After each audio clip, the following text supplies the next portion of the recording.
Last summer, I took a solo road trip through the mountains. I wanted some time away from everything. Just me, my thoughts, and the open road.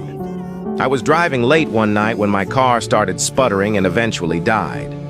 I managed to coast to the side of a desolate road, completely cut off from civilization. My phone had no signal, and it was pitch black outside. I remembered passing a small town about 10 miles back, so I decided to walk there and look for help. After what felt like hours of walking, I finally saw a faint glow of lights ahead. As I got closer, I realized it wasn't a town, but a single house. It was an old, run-down farmhouse, but at that point, I didn't care.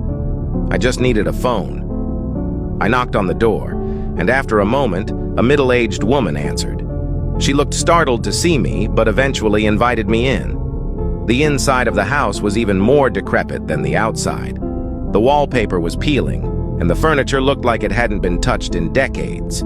She offered me some water and let me use her phone. I called a tow truck, and they said they'd be there in about an hour. While I waited, I made small talk with the woman. She seemed nice enough, but had an odd way about her. Every now and then, she'd glance at a closed door at the end of the hallway with a nervous look in her eyes. I asked her if she lived alone, and she hesitated before saying yes. About half an hour later, I heard faint shuffling noises coming from behind that door.